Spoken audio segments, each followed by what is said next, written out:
just got one public comment that is not on the agenda, and it's addressed to Director Landsgaard.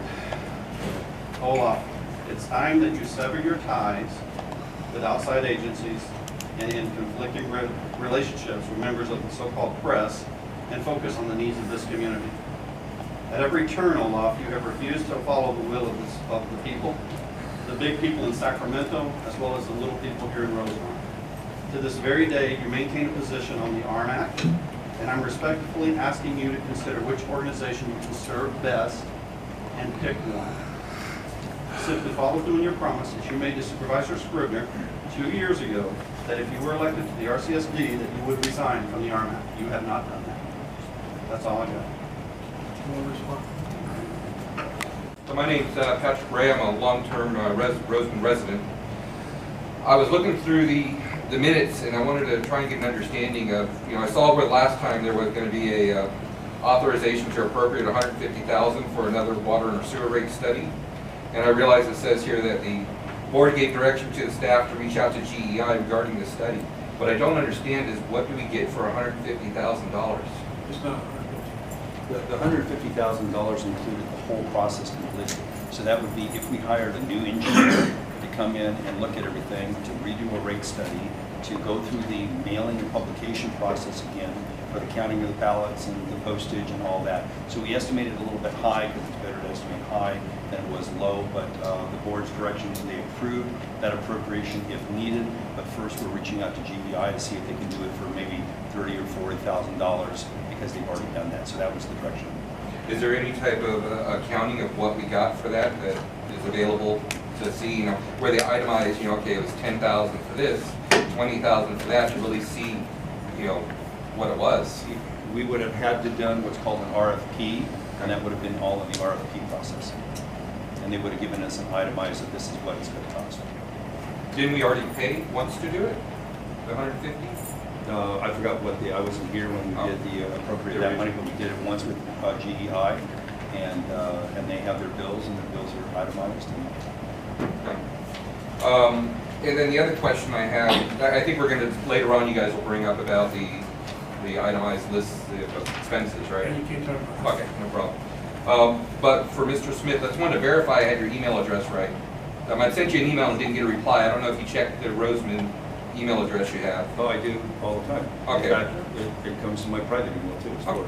What I'd ask in there is, I was looking at the streetlights, the assessment that was done on streetlights, and I noticed that the CPI was used for the Los Angeles, Orange, and Riverside counties for the annual inflation adjustment.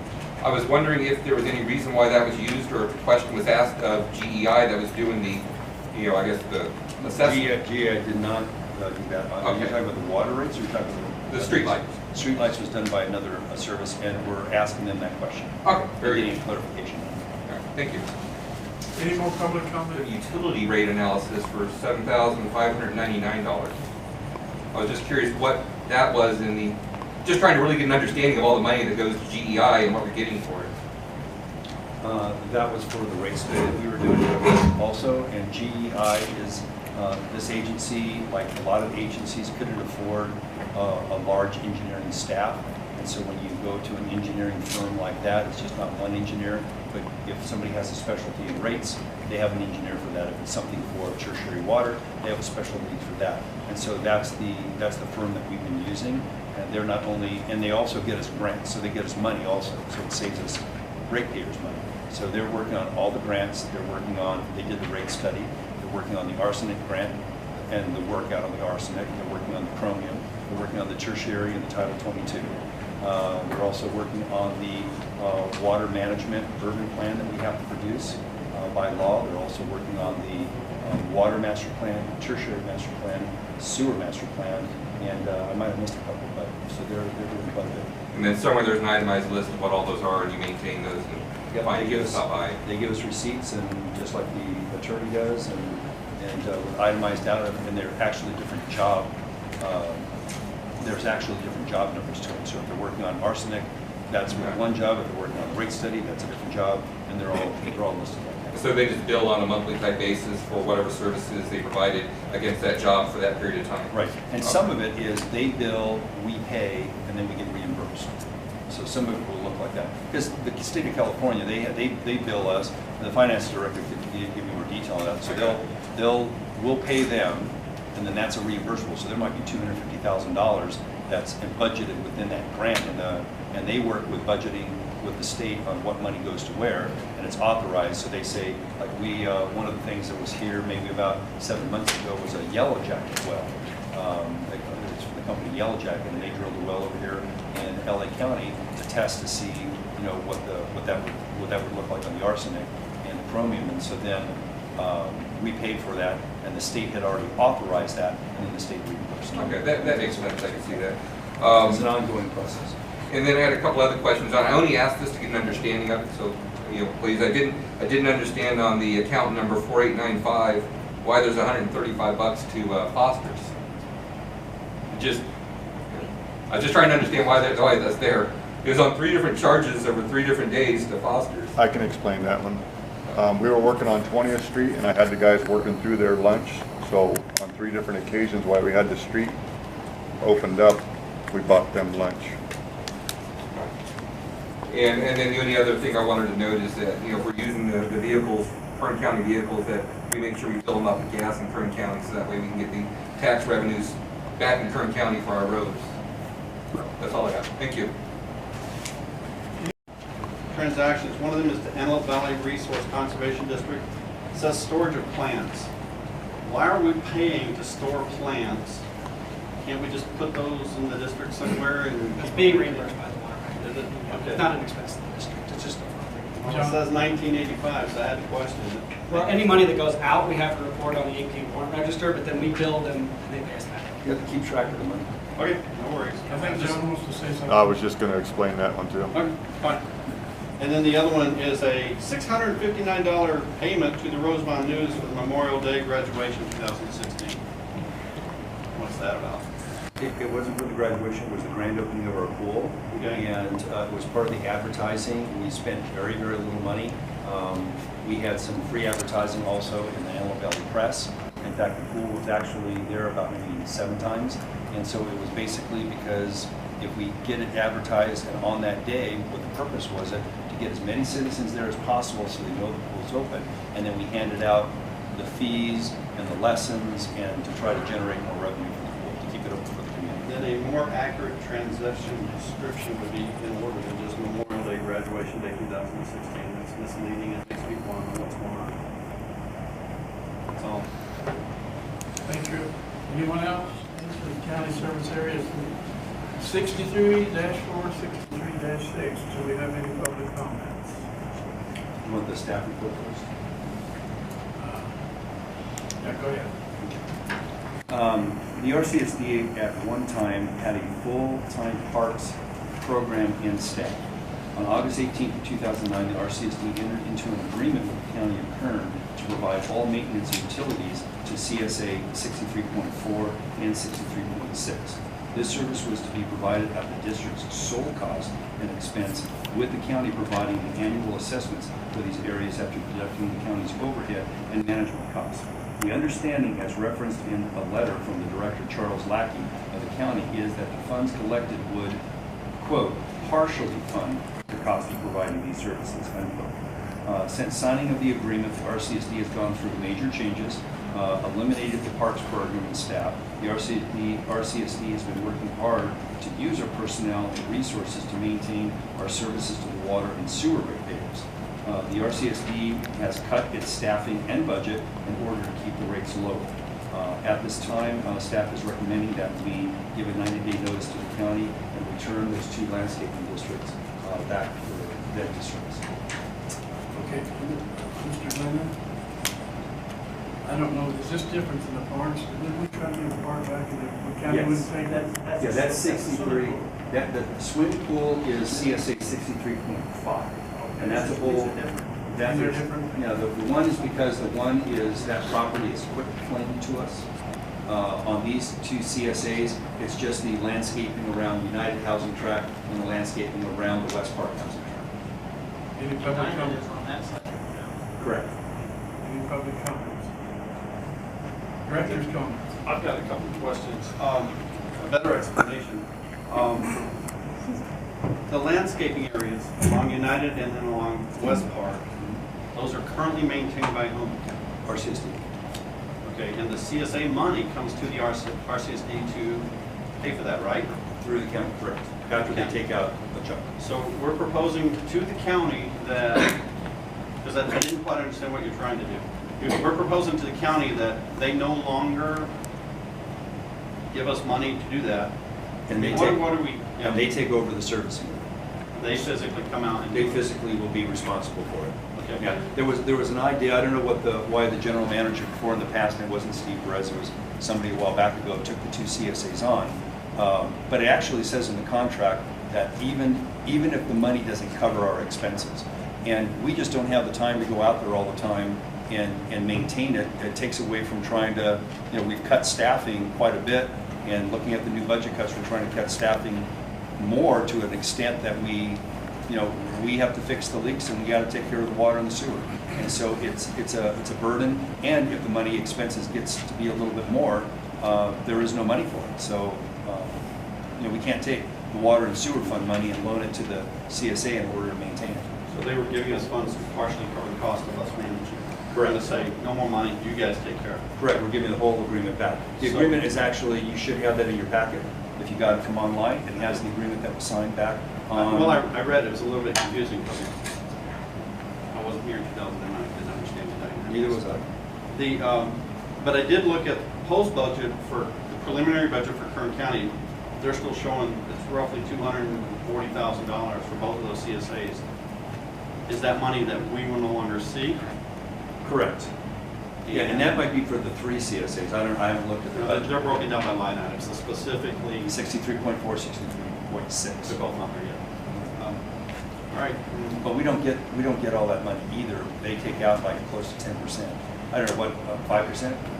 They can take up to 10%. So I don't know what we get. What do we get for each CSA? About 62 to 66. Like you said, that the specific item on the Kern County preliminary budget for 63.4 to 63.6 totals $240,000. They're both there, yes. I've got the budget pages right here that I printed up before. Well, we receive That's around 130,000, 140,000. Brad can give you the exact number. Then they're shorting us $110,000? No, We don't know. We can't say that or assume that. There's a contingency built into it that we never see, just in case something bad happens. We'd have to look at that. Mr. Smith, also part of the agreement that was signed states that either side gives 90 days written notice that it can go back to the county. So Right, well, Okay. not either side, it's us. If we give 90 days, we get it back to the county. So we're not playing a money game. We're basically given a Yeah, responsibility back to right, Kern County. and the CSA money that we receive, as you know, this agency has different funds that are not discretionary. Right. They're only discretionary within that fund. So money for the CSA does not go into water rates, street lights, sewer. It Right. only goes for that landscaping district. It's not used, and money from the water district shouldn't go into those landscaping either. So And this- the water bill and the electric bill, John can tell you what the electrical bill is. The electrical bill is really high. So this benefits the district by, By maintaining saving our resources for, even if we got paid, if I have to pull John or Brock or somebody else off of doing water work right, to go over there, even though we might get paid for it, we're losing important resources where we would have to hire somebody possibly. Right. But we haven't hired somebody, we've cut staff, so that way we want to maintain our personnel resources to use them more efficiently. all right. So the only other follow-up I have to that is, with us being on the outer edge of Kern County, what's our expectation that they'll even care or even send anybody out here to do maintenance on I those wouldn't areas? speculate on that. not very high. Okay. All right, thank you. Isn't it cheaper, don't break that down in grass though? Yeah, we actually took some of the money, and I took a facade and one of the CSAs, and we put decomposed granite in there, and said to save water and also, save money. Anyone else? Over there, and then the schools were back, that was all kind of, Yeah, the United Park, the all United kind of Landscape, grouped together. And the people that live in that area, as well as on this development over here, they're gonna have to squawk to the county now to get that work done. In other words, we get people that squawk to us about Landsgaard Park. We have nothing to do with Landsgaard Park, and when this goes through, we'll have nothing to do with that landscape. Correct. And just so the public knows, back in September, when I first looked at the contracts and what was being done, and staff can tell you that the park and the landscaping districts were disheveled and looked really poor. The park itself was overgrown, weeds, that the lawn wasn't even edged properly. And so I rescinded that one contract with the landscaper that was doing that work, and we started hiring another group to come in, and we're in the process, right towards the end of it, of getting everything cleaned up. In fact, they were out at United today, so they cleaned up the park, they cleaned up a lot of West Park, so it's Williford Park, West Park, Landscaping District, and then United also, so fixing all the broken sprinklers, trimming the trees, pulling the weeds. In fact, when the tumbleweeds came out here and hit us really hard, 3 different times, we had a crew out there taking all the tumbleweeds out too, and getting rid of the tumbleweeds. So hopefully, by the time the county gets it, it's going to be cleaned up pretty good, and then the county can take over. You haven't talked to them yet? No, I have not. Any greater comments? Financial impact is as a wash then, it says financial impact is none, is that correct? Correct. Well, you could say, even though taking our personnel resources and moving them to go do another job, even though it's hard to quantify that as, financial, it saves us money. If you do something more efficiently, it's going to save us money in the long run. So, but it's hard to quantify. So it would be said as none. We're not going to be losing money or gaining money at this time. Have a motion? So moved. Second? Ed made the motion. Lennon seconded. All in favor? Aye. Opposed?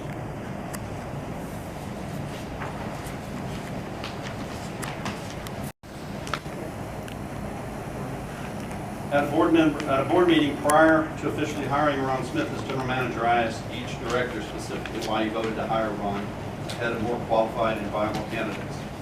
With the exception of Director Glennan, each of you refused to answer my question. Regarding Glennan's answer, he told me I didn't vote for him. In a one-on-one encounter after Mr. Smith's hiring, Director Glennan told me personally that Ron Smith's only expertise in water came from his expertise as watercolorist.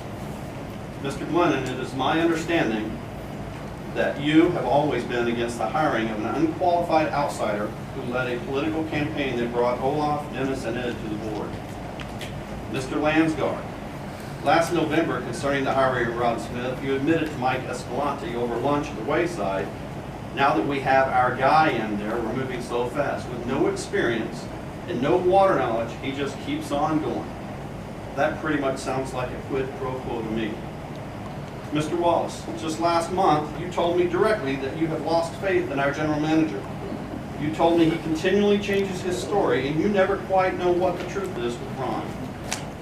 Director Wallis, understanding that you might have been under some pressure, and you may have been the deciding vote in the recently failed water sewer rate increase, you also told me that Ron Smith was putting an extreme amount of pressure on you to vote for the rate increase. Do you guys work for him, or does he work for you? Mr. MacKay and Mr. Shingledecker, you guys were so disappointed in the proposed rate increase championed by Mr. Smith that you publicly stated your unprecedented displeasure with the proposal, claiming that the results of his efforts were bogus. Let's look at Ron Smith's actions firsthand. In February of this year, he appeared before this board and claimed a money savings at every turn. He went so far as to congratulate the staff and himself on saving $922,000 of district labor. How do you save that kind of money when that money wasn't even spent? He claimed cutting ties with organizations that don't really pay benefit to the district. He claimed a $6,100 savings. Ron claimed to have eliminated overtime and saved over $5,000. Now that same staff has to fit all of their same amount of work in an 8-hour day, rather than dedicating time to being accurate in their tasks. Ron Smith unselfishly turned off cable TV in his office and saved $912. He went so far as to claim credit for a project that came in under budget by $15,000 by projecting by a project involving Tank 4 that he wasn't even a stakeholder in. He directed in-house generator maintenance to a savings of $31,000 and decided on his own to contract out landscaping to the tune of $37,000. So much for saving costs, cutting expenses. He even claimed revenue increase by collecting $37,000 in uncollected funds that were just sitting there. All these savings and no mention of the $144,000 he threw away by reversing the collection of sewer fees on the tax rolls. In the same meeting, Mr. Rockbrand stood here and described water fund reserves of $117,000 in water, and sewer reserve funds of $498,000. Fast forward to just 4 months later, June of this year, Mr. Smith stood here and told this board that we only have an operating reserve to allow a district to operate under emergency operations for 30 days. I have 3 questions. Where'd the money go? Does the money disappear when we want to leverage community fears of an impending bankruptcy? Does the money mysteriously reappear when we want to take credit for savings? Better yet, I propose that to you that those savings weren't really savings at all. Given Mr. Smith's demonstrated track record of waffling on the issues, perhaps Director Wallis isn't the only one he's been lying to. I think Al summed it up quite nicely when he said, again, I repeat, you never know what the truth is with Mr. Ron Smith. Perhaps it was Olaf's intent all along to have Mr. Smith come here and accomplish his agenda. Less than 2 years later, we're contemplating bankruptcy. Directors, tonight is your chance, your one chance, to do the right thing for this community and reject your general manager. A rejection based upon failed plans of entering into a $1 million land deal that has depleted our reserves, not to mention a plan that this district cannot afford. His lack of initiative, his lack of effectiveness in getting recycled water plant permitted, while failing to take responsibility. He and Olaf blamed the state. As demonstrated with his dealings with Mr. Wallis, he even exercises political motivations against this very board in trying to further his own agenda. Rosamond is at a critical junction in our history. Our very survival as a community services district is at stake, and it's time to end the political payback to a political consultant. That's all I got. These meetings in the past, and I remember when Steve Perez was here, and what I don't want to see happen again is where we're paying somebody to do a job, and then we're letting them go off and still paying them. That was, I don't know how that'll happen, but that just seemed wrong to me when we brought Ron Smith on, and we're still paying this other guy to do a job. I don't care, if there's emotions or politics or whatever's involved, but we're paying a guy to do a job, and you hold him to do that job. I just don't want to be in the same situation again, where you have a 3-year agreement here, and there's no, I didn't read it in detail, so I'm hoping you all put thought into it so we don't get ourselves in the same situation. If we go into it for 3 years, and Ron stays, he stays, and we hold him accountable to do that job, not pay some guy to go off and go on his vacation and still get paid by out of the district. So just want to make sure we don't get in that same boat again. Any other public comments? What he just said, I'm just curious, is there a reason why there has to be a 3-year contract put in place?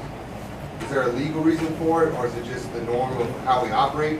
Why can't we just hire the guy, pay him $120 grand a year, and if he's not doing the job, fire him, so we're not stuck in a situation like we were before? Legal counsel? There's no legal requirement to have a 3-year contract or a contract of any particular term. That is a matter of negotiation between the parties. Then why put ourselves in this situation again? Any other public comments? Yep. Hi, my name is Richard Seals. One of the things, before I make this other comment here, is I've only lived here since 2008, and I kind of question sometimes whenever we have a general manager who doesn't even live in the area. He's not affected by our rates, he's not affected by our policies that is happening here. So in light of that, I would propose that at a minimum we offer Mr. Smith a 1-year contract to the board, offer that extension to his right, with the right to shift it hasn't been righted so far. If this hasn't done by then the board should answer that he's not the right man and move on from to an interim. Thank you. Anyone else? And 12 months.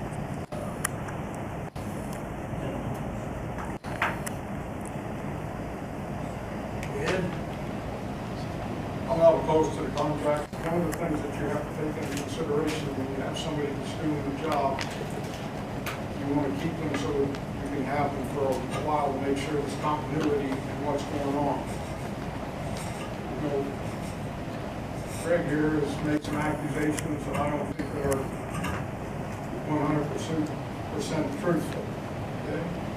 And so the money that was talked about that was saved was saved. He's done a lot for this district. And so he's not asking for a raise in this contract. You know, I've seen it on the internet that we're going to be paying Mr. Smith over $500,000. Everybody's up in arms. But nobody complained when we were paying Steve $615,000 in that same 3-year period. Okay? And so somebody's got a vendetta against Mr. Smith. And that's all I'm going to say. Thank you. Ollie? Thank you, Mr. President. Well, there's a number of things that make Mr. Smith a very qualified manager at this point in time. And he always was from the first time we hired him. First of all, he comes to us with a background in city government, with a background in water and sewer that the city dealt with. His background is a lot more extensive than that. He taught at AD College, a teacher. He's also has his, obviously to teach at AD College, as you may not know, to teach at a college you have to have a master's degree. He's a very bright man. You know, one of the things I like about Ron, he's smarter than me. Always want to hire somebody that's smarter than you. Don't record that now. Yeah, but he is, and it's good having debates with him because I don't agree with everything that he puts out there, and I want to know exactly what's going on. And he'll sit down and he'll roll up his sleeves and get to the task, and that's what's important. Some people are wondering what happened to that reserve money. It hasn't been announced yet. That's okay. But we did end up with 210 acres and 50 acre-feet of water for the adjudication, basically free. We just got to check in for the $940,000 to purchase roughly 100 acre-feet of water that replenishes the reserve that we choose to purchase that to make that deal. So, that's just one little thing that he's been able to do. That's some of the things he does. And he doesn't do it alone. I think that's the other thing. One of the things he does have his faults. One of those things is he needs to communicate more with us. And he does have but one of the things he doesn't do is to take all the credit for himself. If something happens like that, you know, the staff had a lot to do with making that happen. That's a very important. Continues to work with staff to make those things happen. And I think you're going to see a lot more good things coming down the line with Ron Smith as the general manager, not just saving the community to this point. The value is about $500,000 on that one deal alone, but other things are going to come along that's going to make it much more beneficial to keep somebody like Ron Smith as their general manager and pay him a fair wage, which I think we're doing in this case. And the other thing that I have to agree, and to one extent, I'm a one-year guy. Tommy Lasordi worked for the Dodgers, one-year contract every year with Walter Valley. Every year they gave him another one-year contract, another one-year contract. And then I realized, I read a book recently, that baseball managers are really middle management. They're not the general manager. And the fact is, he's getting a job as the general manager. He has a job as the general manager. And he needs that continuity. We need that continuity to make sure you can make the difficult decisions that aren't going to be overnight successes. In this case, 6 months turnaround on that 4 months turnaround on that deal is actually pretty good. But it's going to take time. I expect him, and I will expect him to continue to do long-range planning, and I will expect him to argue with me a lot, and I will expect him to engage in some debate, and I expect him to continue to learn. And it's not as great as he was in November. He's still learning, I think, but certainly he was a super experienced manager. We have to pay him That's all I got to say. Dennis, everything's been said that I could think of, so. Have a motion? Ed made the motion. I'll second. Ollie seconds it. All in favor? Aye. Aye. Opposed? No. Passes 4-1. Director Glennan dissented. There's nothing to report. I attended the Rosamond Municipal Advisory Council meeting, on the Thursday that occurred after our meeting. And that, as you know, the Rosamond Municipal Advisory Council is an advisory council only. The eyes and ears for the 2nd District Supervisor. There was 115 people that showed up to that meeting, fueled primarily because the preliminary budget was passed by the County of Kern, and Sheriff Donnie Youngblood put forth an item saying, I want to shut down the Rosamond substation. And the people are up in arms about that, came to speak. They had several different ideas, good ideas from the community, and good questions. Mr. Scribner was not there, but his representative, Ryan Rush, was there. And he set the table basically saying that oil money's down, and that the class has preliminary budget, and the person in charge of the sheriff's budget is the sheriff, Donnie Youngblood. There's a lot that can be done. We need to contact Sheriff Youngblood, write him a letter, a handwritten letter saying, you know, I live in Rosamond, I'm concerned that you're shutting down the Rosamond substation, and state the reasons why. I'm not going to give you much reason because I think you all know what they are. There are different reasons in your mind, especially if you attend the meeting, you know what all the reasons are, because I think most all of them came out. If you have a reason, just make it a 1-sentence or 2-sentence reason why they should keep the sheriff's substation open, and why you're concerned that he's put that down in the preliminary budget to eliminate the Rosamond substation. So keep that in mind. I know that Dennis Schaffner, our chairman, is supposed to be approaching Mr. Youngblood about speaking at the next RMAC meeting about and explaining and defending his position of closing the Rosamond substation. I talked to Mr. Scribner the following Saturday. He indicated that that's more wrangling, that last year they wanted to close the Moron substation, apparently did not.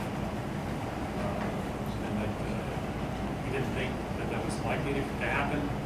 But I think your voices really mean a lot. And talk to Sheriff Youngblood. He used to run the Moron substation, I think, back in the day. He's well familiar with the area. Yes, Tom. Since you're on RMAC and here, many people get sit down in front of the stores and so forth. Is there anything that can be done, in other words, by way of public response, other than just, you know, individuals writing letters? Well, if we can get Donnie Youngblood to come again on the 21st, again, you can come, everybody can come to the RMAC on the 21st, whether they show up or not, and express their concern once again. We can make sure that there's an agenda item if you want us to pass a resolution. We are the eyes and ears of the supervisor. We can certainly tell the supervisor, hey, we don't want the substation closed. We can do that. And I think you have a problem with people being on the board and doing that. As far as writing a petition, putting a petition together, there's nothing to stop you from doing that. That's a great idea. I'm not sure how that works as far as the budget item. Again, they don't set the budget for the sheriff's department. The sheriff does that himself. So that he does. The sheriff is elected countywide. He's elected every 4 years. I think he's coming up for election in a couple of years, not this year, but that's something to keep in mind and remind him as an elected official that we're concerned. When is the supervisor election? It won't be until, I think, 2 years from now. But, that's what I would hope that you continue to be involved. I'm really pleased with the turnout that we have, and keep on talking. The sheriff believes the substation is from Rosamond, lives in Rosamond. His name is James Ianton. He was there. He usually gives a report. I also noticed some other people were there making great comments. So again, you can certainly come and air it out there. Years of the Kern County Supervisor, Zach Scribner, come and tell us.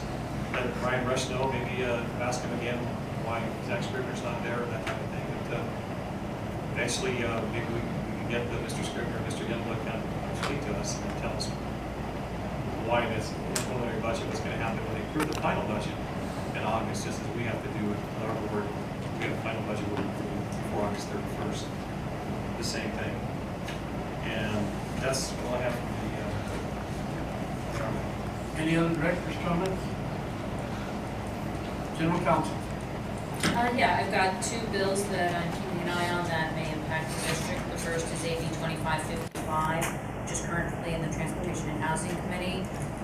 It would set building standards for water conservation plumbing fixtures and require them to be put into effective in 2022. May have an impact on us and our ratepayers, and I will continue to keep you updated as that proceeds. And AB 2909 is one we've talked about previously. It's the water transfer and exchange expedited review process that will require the Department of Water Resources to develop a program for a 30-day expedited review for the transfer of water among entities. That one has moved to appropriations and is heading through the process. I will continue to keep an eye on it and update you. General Manager.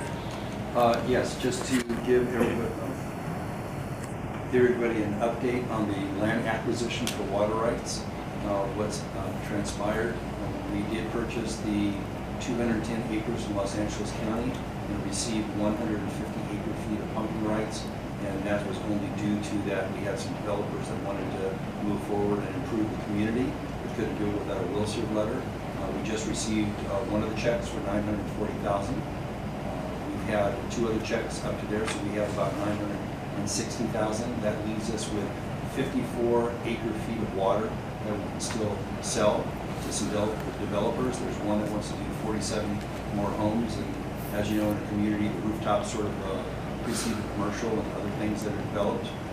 So at the end of the day, hopefully, when we sell the other 470,000 acre-feet of water, we will have a revenue stream of close to $450,000 of discretionary cash and still have 210 acres of property. So that's where we are. We just received a check last week and signed contract with that.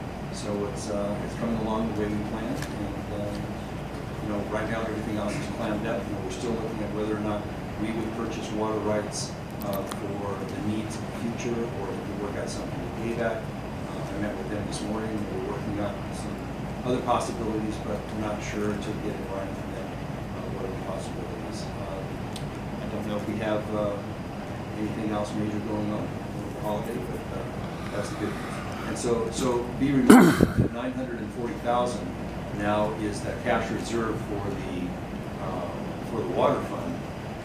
But that's just a one-time money. That's not in perpetuity. I mean, we can still run out of it, so that's going to help maintain. So we don't, even though we have the authority to loan from the sewer fund, we're not going to take anything from the sewer fund at this time. And it's going to be used for capital improvement projects for this fiscal budget, and also to save off any revenue that we're shortage every month. That was proposed to in the budget until we get the rates being cut a little bit more and the budget finalized before September 1st. Assistant General Manager. No update. Director of Finance. Just a quick update, members of the board. As you know, June 30th is our fiscal year end, so we're working hurriedly now to close the books and prepare for our auditors to come in first week of second week of September. So we tossed the budget ball in the general manager's lap at this time. He's been working with the ad hoc committee that you formed to go line item by line item through the budgets and make those cuts so that we can revisit that in early August, so that we have a budget presentation and consideration by the deadline. In the meantime, we're going to be closing out the books, and we'll be reporting to you as that proceeds. Director of Public Works. No update. Director of Administration. All right, nobody checks. We'll adjourn this meeting.